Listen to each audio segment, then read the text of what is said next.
All right, so today we're diving into a future that's, well, pretty wild. We're talking about a world after the Terrarian invasion. And the U.S. is in this super complicated relationship with Israel.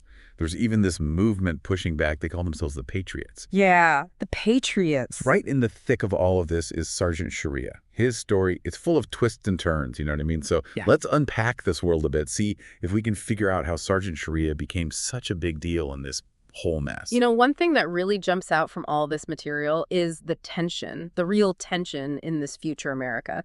It's not just like leftover anxiety from the alien invasion. It's deeper than that. It's like the simmering anger at the U.S. government and their unwavering support for Israel. So people feel like America is giving and giving lives, resources, the whole nine yards, but not getting much back, like they're being taken advantage of. Exactly. Like America's being used, exploited even, and that's where this whole Shabbat Goy idea comes in. Shabbat Goy. Now, that's not a term you hear every day. Can you break that down for folks who might not be familiar with it? Sure. So basically, it refers to a non-Jew who does stuff for a Jew that they can't do themselves on the Sabbath because of their religious rules. Okay, so it's like doing someone a favor, but in this context, it sounds like it's a more, I don't know, a more negative connotation. Yeah, for sure.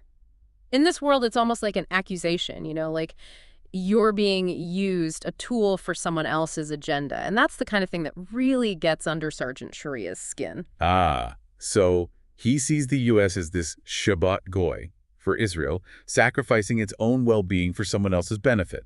It's starting to make sense why he's so angry, so disillusioned. Right, right. He's basically saying, we're putting ourselves on the line, we're sacrificing, and for what? Okay, so that sets the stage for his resentment. But who is Sergeant Sharia before he becomes this almost legendary figure? What's his background? Well, according to what we've got here, he's white, Caucasian, Catholic. He's a decorated soldier, so he's seen his fair share of combat.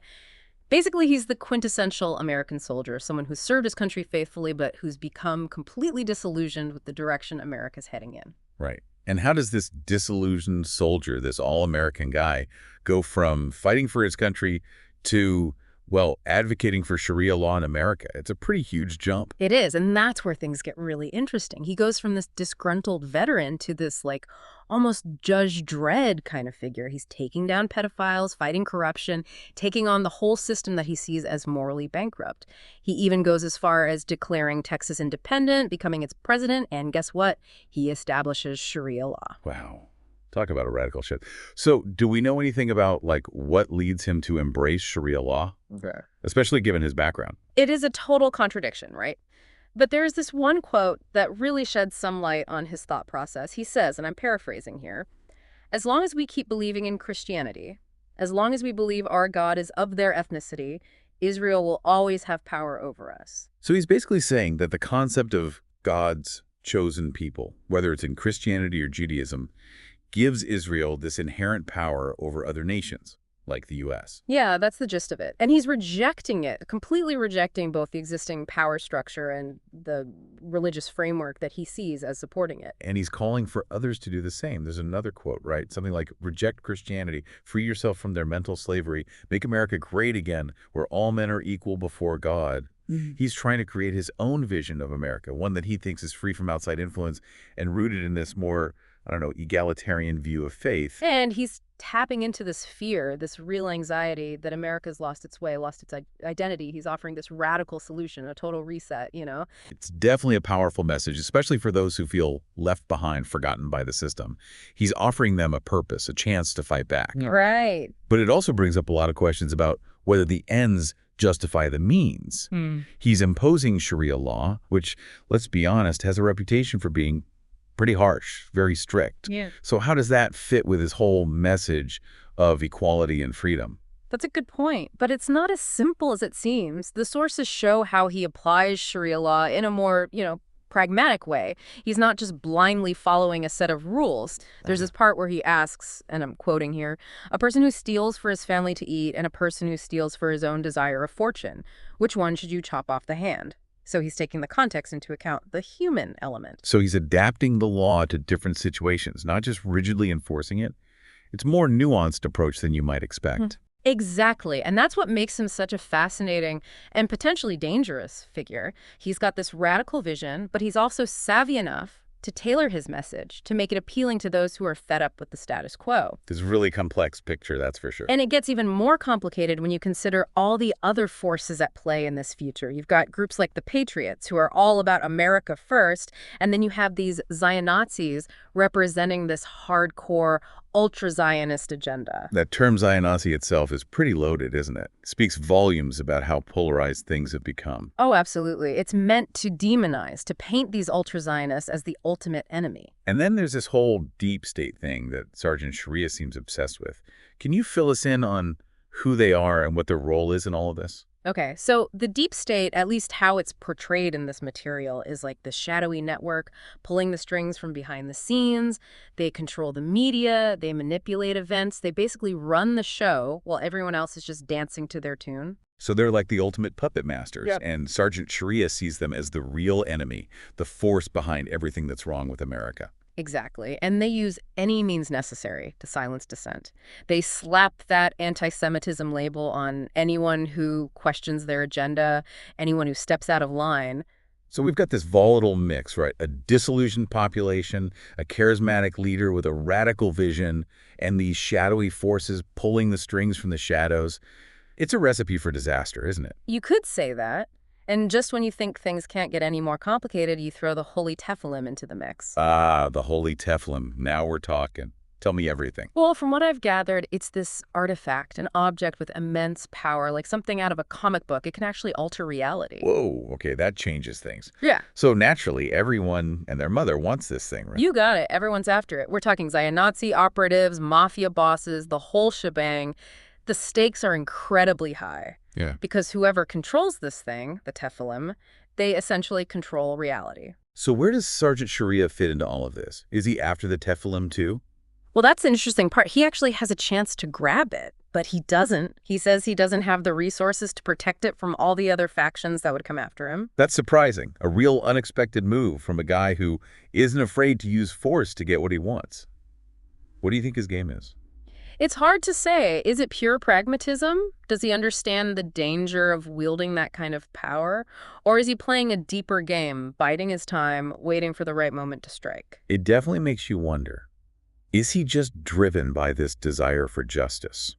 Or is there something more, a thirst for power, lurking beneath the surface? We'll have to dig deeper into his actions, his motivations, to really understand what he's after. You know, it's interesting how Sergeant Sharia's whole military background kind of bleeds into everything he does. You can see it in his tactics, how he approaches, this whole fight for justice, like he's running a military operation. Now that you mention it, you're right. He's got his loyal followers, a clear chain of command, and everything is executed with, military precision. Remember, those sources even mention his close lieutenants being called judge, jury, and executioner. Yeah. Intense, right? Definitely. And that military experience, it's like it gave him this deep but kind of messed up sense of patriotism. He really believes that he's saving America, cleaning out all the corruption. That quote, the one where he says, "Israel never die for us, why would we risk our life for them?" That sums him up perfectly. Yeah, there's this weird contradiction there. He's so loyal to this idea of America, but he completely rejects the current state of the country. And it seems like his message is resonating, especially with those who are also resentful towards Israel. Speaking of Israel, we can't forget about this Avram Avi ben Davidovich character, the genetically engineered Messiah. Yeah. He's basically everything Sergeant Sharia hates. He does seem like the ultimate villain. Arrogant, power-hungry, like he genuinely believes he's got some divine right to rule. It's kind of hard to believe that someone could actually think that way. Well, according to these sources, Avi is a product of, genetic engineering. They created him from King David's bloodline. He's like the embodiment of extreme Zionism. He even says, "From Nile to Euphrates belong to us, the greater Israel, and the world shall worship us as gods." It's crazy. Wow. That's chilling. Like he's taking the whole chosen people thing to a whole new level. It's not about being chosen anymore. It's about domination. Exactly. And what makes him even more dangerous is that he's got a following. He's charismatic. He knows how to manipulate people, using religion and patriotism to get what he wants. He even stars in propaganda films to spread his message. It's like a full-blown cult of personality built around this genetically engineered Messiah. That can't end well. And it sets up this clash with Sergeant Sharia that feels almost inevitable. They represent two completely different visions for the future, both with these extreme solutions for what they see as America's problems. Like a battle for the soul of America, playing out on these ideological battlefields. And then, of course, you've got the Holy Tefillin, this wild card that could completely change the game. Oh, yeah, the Tefillin. It throws everything into chaos, adds this element of unpredictability that's both fascinating and terrifying. Imagine the damage if it fell into the wrong hands. The potential for destruction is huge. So we know that Sergeant Sharia had the chance to take the Tefillin, but he didn't. Who else is actively trying to get their hands on it? Well, the sources mention a few different groups. There's the Nazi operatives who see it as a way to achieve their goal of global domination. Then there's the Don's Mafia, a seriously powerful criminal organization. They probably see the Tefillin as the ultimate power move. It's kind of wild how this one artifact, this Tefillin, transcends ideology. Everyone wants it. Religious extremists, organized crime, they all see its potential. And then there's this character, Night Ninja. He's a skilled assassin connected to all sorts of shady networks. He's a real wild card, and his reasons for wanting the Tefillin are unclear. A shadowy assassin going after a reality-altering artifact. Yeah, that sounds like trouble. And speaking of trouble, we can't forget about the NTR gang. They're involved in all kinds of criminal activities, but they've got this code, this weird sense of loyalty to each other. Right. I remember Sergeant Sharia ran into them, and he found out they had some info about the Tefillin, but he didn't take it from them, which seemed really out of character for him. It was a strange move, and it raises a lot of questions. Was he just waiting for a better opportunity? Or did he have other reasons for not taking it? Maybe he realized that having the Tefillin would just make him a bigger target, put a bullseye on his back. Or maybe he's playing some kind of long game, manipulating things from behind the scenes. It's a reminder that even those who seem driven by a clear ideology can still surprise you. Their decisions don't always fit neatly into our expectations. And that's what makes Sergeant Sharia such a fascinating and unpredictable character. And it's not just individuals in this game. There are these powerful organizations, the Organization and the Council of 12, pulling strings on a global scale. They're like the real puppet masters. The organization has roots in Indonesia, and they operate based on something called the Protocols of Elder Jawa. It's all about blending into society, helping the community, focusing on the greater good. Sounds pretty benevolent at first glance. Like a really altruistic society, working to make the world a better place. Yeah. But you said there's more to it, right? Yeah, there are hints that their motives might not be so pure. Their emphasis on control, on shaping society according to their vision, suggests a deeper ambition. Maybe they want to dominate the world, but they're doing it under the guise of benevolence. Like a wolf in sheep's clothing. Exactly. And then you have the Council of 12. They're openly anti-God. They want to destroy all societal morals, control the media and education, and ultimately create a world government that they control. Man, that's a scary thought. Like, they're the ultimate bad guys, trying to destroy everything that gives people meaning. And it makes you wonder if Sergeant Sharia, with his own extreme methods, is actually playing right into their hands. Could he be helping them without even realizing it? It's definitely a disturbing possibility. It seems like everyone in this world is caught in this web of manipulation and deceit. Even those who think they're fighting for justice, like Sergeant Sharia, might just be pawns in a much bigger game. It's hard to know who to trust in a world full of shadows and secrets. It's kind of wild, how Sergeant Sharia, this ex-military vigilante dude, is so different from the more traditional superheroes in these sources, guys like Stratos and Venus. It's this clash of old-school ideals versus this crazy new world after the invasion. Yeah, it's like he represents this grittier, more street-level kind of justice, born out of disillusionment with the system. He just doesn't trust the powers that be. Meanwhile, you have these superpowered folks dealing with their own disillusionment, but they're also struggling with what it even means to be a hero in a world that's gone totally haywire. Like, take Venus, for example. She's got crazy power, but she's also got this heavy legacy to deal with. Right. Being the daughter of Stratos, this fallen superhero, that can't be easy. Yeah, she's carrying the weight of his actions, the expectations, the whole 9 yards. And on top of that, if I'm remembering this right, she's got her own personal baggage too, right? Dealing with the aftermath of her dad's choices, plus that whole complicated thing with Jinx, this anti-hero guy. Yeah. Trying to find her place in a world that feels like it's about to implode. It's a lot to process, even with superpowers. It just goes to show you that even extraordinary abilities can't shield you from the messiness of life, And speaking of messy, we got to talk about Jinx.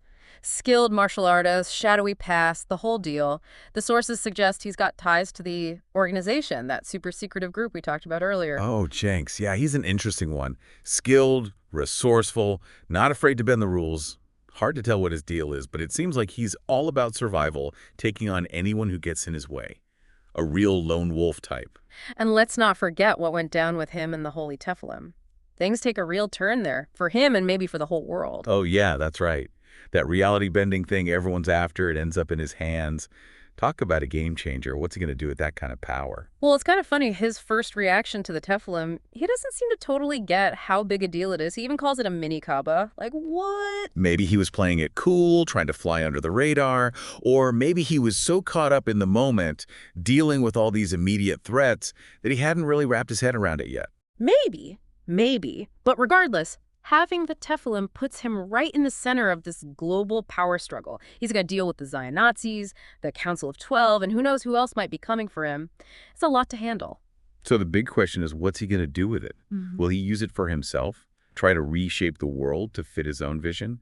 Or will he try to be some force for good, using it to push back against all the darkness? Those are the million-dollar questions, right? And the sources leave us hanging, which honestly is part of what makes this whole thing so compelling. This world, this future, it's full of moral gray areas where the line between hero and villain gets blurry. You've got characters like Sergeant Sharia, Jinx, Venus. They're all making these choices, often with unintended consequences that have ripple effects across the whole world. It shows you how messy and complicated this future really is. You've got these clashing ideologies, the fight for survival, this constant struggle for power.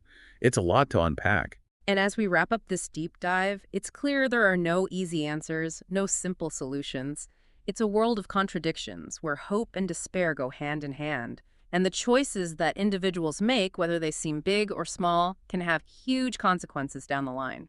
So, stepping back from this wild future, what can we take away from all this? What does it mean for us here and now? Maybe it's a reminder to question what we're told, to be skeptical of those in power, and to be aware of the choices we're making every single day, because they all add up to something bigger.